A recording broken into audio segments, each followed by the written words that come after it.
कई साल पहले की बात है। गोकुल नगर गांव में लाला धनीराम नाम का एक सेठ रहता था। वो बहुत ही लालची व्यक्ति था। उसके पास एक बड़ा सा घर था। उसके घर के पीछे एक कब्रिस्तान था। एक बार लाला धनीराम दूसरे गांव से लौट रहा था। आज मैंने रामू को 600 रुपये दिए और मोहन को 800 रुपये दिए और सुरेश को 1000 रुपये दिए। कुल मिलाकर आज मैंने 2400 रुपये सबको दिया है। अगर उन्होंने ये पैसा इस बार समय पर नहीं लौटाया तो मैं उनका घर हड़प कर अपना घर बनाऊंगा। ऐसा सोचते हुए सेठ जा रहा था, तभी मैं भी देखती हूँ तो घर कैसे बनवाता है। कौन है वहाँ? मैं डरता नहीं हूँ किसी से। मैं हूँ, पहचाना नहीं दोस्त? कौन हो तुम? मैं तुम्हें नहीं जानता। और तभी चुड़ैल वहां से चली गई और लाला धनीराम डरते हुए अपने घर भाग गया। इस तरह जब भी लाला धनीराम अगले गांव से आता तो वो चुड़ैल उसे परेशान करती। वो परेशान होकर एक सुबह एक भूत पकड़ने वाले तांत्रिक के पास जाता है और जैसे ही वह तांत्रिक के पास पहुंचता है, तांत्रिक उठ जाता है। बच्चा, मुझे सब मालूम है तेरे साथ क्या हुआ है। तो बाबा, कुछ उपाय बताइए, कैसे मैं इस चुड़ैल से पीछा छुड़ा सकता हूँ। ठीक है, अब से कुछ दिनों में अमावस की रात है। तू मुझे उस बरगद के पेड़ के नीचे मिल।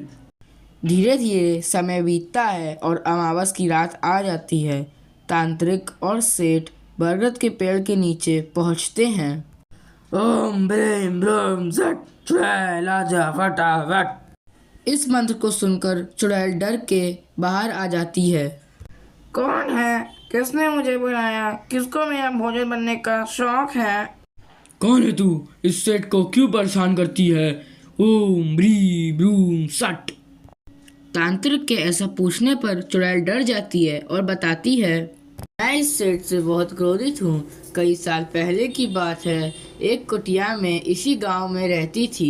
मेरे पति के मर जाने के बाद मैं वहां पर अकेली हो गई थी। मेरे पास पैसे नहीं थे तो मैंने इस सेठ से कुछ पैसे मांगे थे, पर वो पैसे मैं वक्त पे ना लौटा पाई। इस वजह से इस सेठ ने मेरी कुटिया हड़प ली और वहां अपना घर बनवा लिया। पैसे ना होने के कारण मैं भूखी मर गई। अब मुझे इस सेठ से बदला लेना है और इसे मारना है। मैं समझ सकता हूँ, तुम्हारे साथ बहुत गलत हुआ है। इस सेठ ने तुम्हारे साथ बहुत गलत किया है, पर तुम इसे नहीं मार सकती हो। लेकिन इसके बदले तुम मुझसे एक वरदान मांग सकती हो।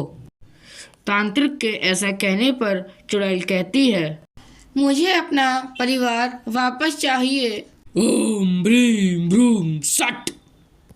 तांत्रिक के ऐसा बोलने पर चुड़ैल का पति वापस आ जाता है और चुड़ैल उसी पेड़ पर अपना घर बनाकर रहने लगती है और फिर किसी को भी परेशान नहीं करती है। ऐसा सबक पाने के बाद लाला धनीराम डर जाता है और फिर कभी भी किसी का घर नहीं हड़पता है।